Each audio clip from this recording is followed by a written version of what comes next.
Zeitoun, page 8. That's all you're eating? Kathy said, looking over at her husband, who was putting on his shoes, ready to leave. He was of average height, a sturdily built man of 47, but how he maintained his weight was a puzzle. He could go without breakfast, graze at lunch, and barely touch dinner, all while working 12-hour days of constant activity, and still his weight never fluctuated.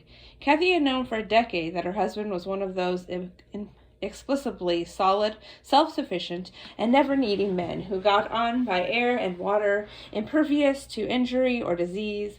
But still she wondered how he sustained himself.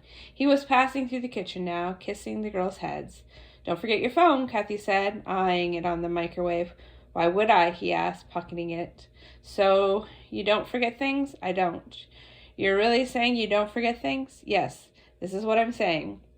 But as soon as he'd said the words, he recognized his error. "You forgot our firstborn child," Kathy said. He'd walked right into it. The kids smiled at their father. They knew the story well. It was unfair, Zeitoun thought, how one lapse in 11 years could give his wife enough ammunition to needle him for the rest of his life. Zeitoun was not a forgetful man, but whenever he did forget something, or when Kathy was trying to prove he had forgotten something, all she had to do was to remind him of the time he had forgotten Nadama. Because he had. Not for such a long time, but he had. She was born on August 4th, on the 1-year anniversary of their wedding. It had been a trying labor. The next day, at home, Zeitoun helped Kathy from the car, closed the passenger door, and then retrieved Nadama still in the car seat. He carried the baby in one hand, holding Kathy's arm with the other. The stairs to the second-floor apartment were just inside the building, and Kathy needed help getting up. So Zeitoun helped her up the steep steps, Kathy groaning and sighing as they went.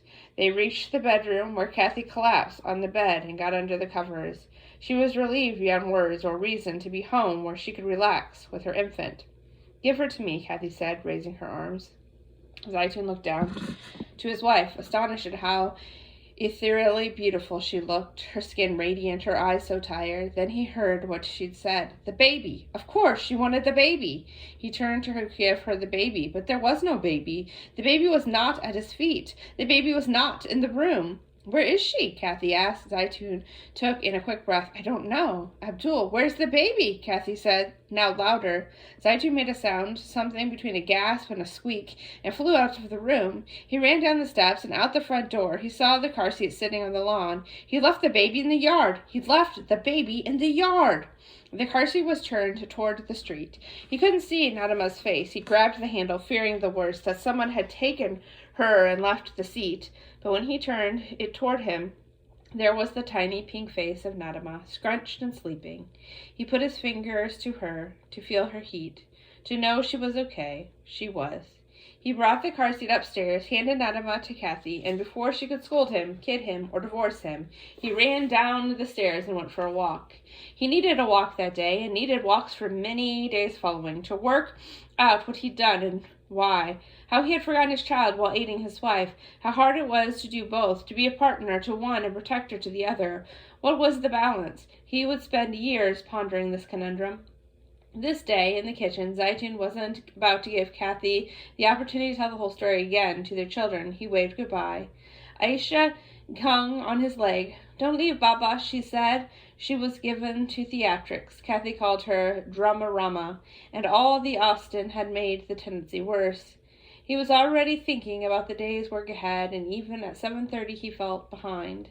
Zeitoun looked down Aisha, held her face in his hand, smiled at the tiny perfection of her dark, wet eyes, and then extracted her from his shin as if he were stepping out of soggy pants. Seconds later, he was in the driveway, loading the van. Aisha went out to help him, and Kathy watched the two of them, thinking about this way with the girls. It was difficult to describe. He was not an overly doting father, and yet he never objected to them jumping on him, grabbing him. He was firm, sure, but also just distracted enough to give them the room they needed, and just pliant enough to let himself be taken advantage of when the need arose. And even when he was upset about something, it was disguised behind those eyes, gray, green, and long-lashed. When they met, he was 13 years older than Kathy, so she wasn't immediately sold on the prospect of marriage with those eyes. Holding the light the way they did had seized her. They were dream-filled but discerning, too assessing the eyes of an entrepreneur. He could see a rundown building and pave not only the vision to see what it might become, but also the practical knowledge of what it would cost and how long it would take. Kathy adjusted her hijab in the front window, tucking in stray hairs. It was a nervous habit. While watching Zeitoun leave the driveway in a swirling gray cloud, it was time for a new van. The one they had was a crumbling white beast, long-suffering but dependable, filled with ladders and wood and rattling with those screws and brushes. On the side was their beauteous logo, the word Zeitoun, a painting contractor, next to a paint roller resting at the end of a rainbow. The logo was corny, Kathy admitted, but it wasn't easy to forget. Everyone in the city knew it, from bus stops and benches and lawn signs. It was as common in New Orleans as live oak or royal fern, but at first it was not so benign to all. When Zeitoun first designed it, he'd had no idea that a sign with a rainbow on it would signify anything to anyone, anything other than the array of colors and tints from which clients might choose, but soon enough he and Kathy were made aware of the signals they were sending. Immediately they began getting calls from gay couples, and this is good news, good business, but at the same time, some potential clients, once they saw the van arrive, were no longer interested in Zeitoun Painting Contractors, LLC. Some workers left, thinking that by working under the Zeitoun painting rainbow, they would be presumed to be gay, but somehow the company managed to employ only gay painters. When Zeitoun and Kathy finally caught on to the rainbow signifying power, they had a serious talk about it. Kathy wondered if her husband, who did not at that point have any gay friends or family members, might want to change the logo to keep their message from being misconstrued. But Zeitoun barely gave it a thought. It would cost a lot of money, he said. About 20 signs had been made, not to mention all the business cards and stationery, and besides, all the new clients were paying their bills. It wasn't much more complicated than that. Think about it, Zeitoun laughed. We're a Muslim couple running a painting company in Louisiana. Not such a good idea to turn away clients. Anyone who had a problem with rainbows, he said, would surely have trouble with Islam. So the rainbow remained. Zeitoun pulled into Earhart Boulevard, through a part of him was still in Jabla. Whenever he had these morning thoughts of his childhood, he wondered how they all were, his family in Syria, all his brothers and sisters and nieces and nephews scattered up and down the coast, and those who had long ago left this world. His mother died a few years after his father passed on, and he lost a treasured brother, Muhammad, when he was very young. But the rest of his siblings, those still in Syria and Spain and Saudi Arabia, were all doing well, extraordinarily so. The Zeitouns were a high-achieving clan, full of doctors and school principals and generals and business owners, all of them with a passion for the sea. They had grown up in a big stone house in the Mediterranean, and none had strayed far from the shore. Zeitoun made a note to call Jabla sometime that day. There was always new babies, always news. He only had to reach out one of his brothers or sisters. There were 7 still in Syria, and he could get the full report. Zeitoun turned on the radio. The storm that people were talking about was still far down in Florida, moving slowly west. It wasn't expected to make it to the Gulf for another few days, if at all. As he drove to his first job of the day, the restoration of a wonderful old mansion in the Garden District, he turned the dial on the radio, looking for anything else. Standing in her kitchen, Kathy looked at the clock and gasped. It was all too rare that she got the kids to school on time, but she was working on it, or planned to work on it as soon as the season calmed down. Summer was the busiest time for the business, with so many people leaving, fleeing the swamp heat, wanting these rooms or that porch painted while they were away. With a flurry of warnings and arm movements, Kathy herded the girls and their gear into the minivan and headed across the Mississippi to the West Bank. There were advantages to Zeitoun and Kathy running a business together. So many blessings, too, many to name. But then again, the drawbacks were distinct and growing. They greatly valued being able to set their own hours, choose their clients and jobs, and be at home whenever they needed to be. The ability to be there always and for everything related to their children was a profound comfort. But when friends would ask Kathy whether they, too, should start their own business, she talked them out of it. You don't run the business, she would say. The business runs you. Kathy and Zeitoun worked harder than anyone they knew, and the work and worry never ended. Nights, weekends, holidays, respite never came. They usually had 8 to 10 jobs going at any one time, which they oversaw out of the home office and a warehouse space on Dublin Street off Carrollton. And that was to say nothing of the property management aspect of the business. Somewhere along the line, they started buying buildings, apartments, and houses, and now they had 6 properties with 18 tenants. Each renter was, in some ways, another dependent, another soul to worry about, to provide with shelter, a solid roof, air conditioning, clean water. There was a dizzying array of people to pay and collect from, houses to improve and maintain, bills to deal with, invoices to issue, supplies to buy and store. But she cherished what her life had become and the family she and Zeitoun had created. She was driving her 3 girls to school now, and the fact that they could go to private school, that their college would be taken care of, that they had all they needed and more. She was thankful every hour of every day. Kathy was one of 9 children and had grown up with very little, and Zeitoun, the 8th of 13 children, had been raised with almost nothing. To see the 2 of them now, to stand back and assess what they built, a sprawling family, a business of distinct success, and to be woven so thoroughly into the fabric of their adopted city that they had friends in every neighborhood, clients on almost every block they passed. These were all blessings from God. How could she take Nadama, for instance, for granted? How had they produced such a child, so smart and self-possessed, so dutiful, helpful, and precious? She was practically an adult now, it seemed. She certainly spoke like one, often more measured and circumspect than her parents. Kathy glanced at her now, sitting in the passenger seat, playing with the radio. She had always been quick. When she was 5, no more than 5, Zeitoun came home from work for lunch one day and found Nadama playing on the floor. She looked up at him and declared, "Daddy, I want to be a dancer." Zeitoun took off his shoes and sat on the couch. "We have too many dancers in the city," he said, rubbing his feet. "We need doctors, we need lawyers, we need teachers. I want to be a doctor so you can take care of me." Nadama thought about this for a moment and said, "Okay, then I'll be a doctor." She went back to her coloring. A minute later, Kathy came downstairs, having seen the wreck of Nadama's bedroom. "Clean up your room, Nadama," she said. Nadama didn't miss a beat, nor did she look up from coloring book. "No, not me, Mama. I'm going to be a doctor. Doctors don't clean." In the car, approaching their school, Nadama turned up the volume on the radio. She caught something on the news about the coming storm. Kathy wasn't paying close attention because 3 or 4 times a day, it seemed, there was some early alarmist talk about hurricanes heading straight for the city, and always the direction changed or the winds fizzled in Florida or over the Gulf. If a storm hit New Orleans at all, it would be greatly diminished, no more than a day of gray gusts and rain.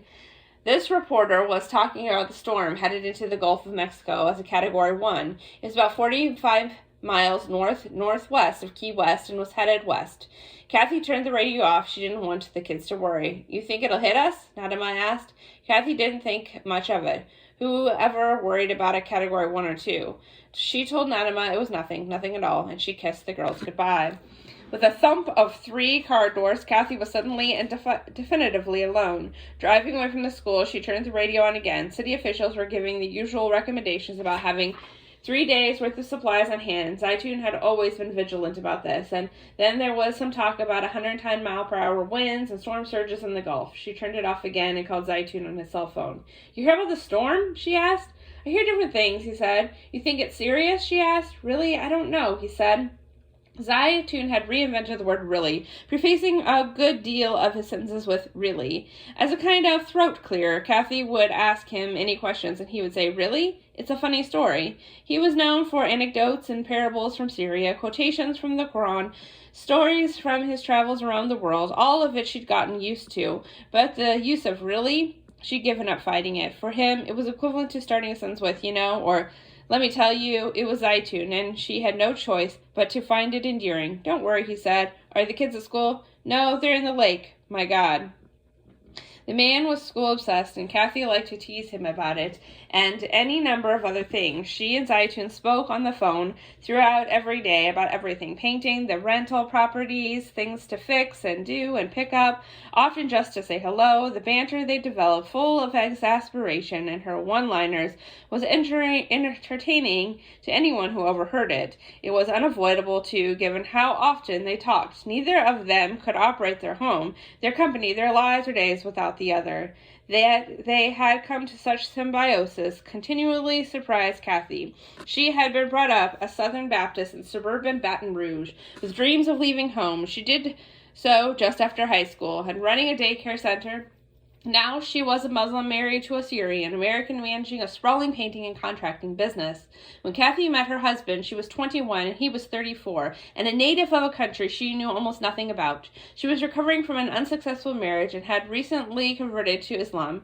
She wasn't even vaguely interested in getting married again, but Zeitoun had turned out to be everything she had not believed possible. An honest man, honest to the core, hardworking, reliable, faithful, devoted to family, and best of all, he very much wanted Kathy to be who and how she wanted to be, nothing more or less.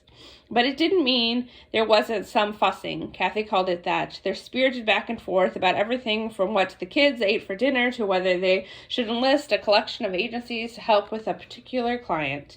We're just fussing, she would tell her kids when they heard the two of them. Kathy couldn't help it. She was a talker. She couldn't hold anything in.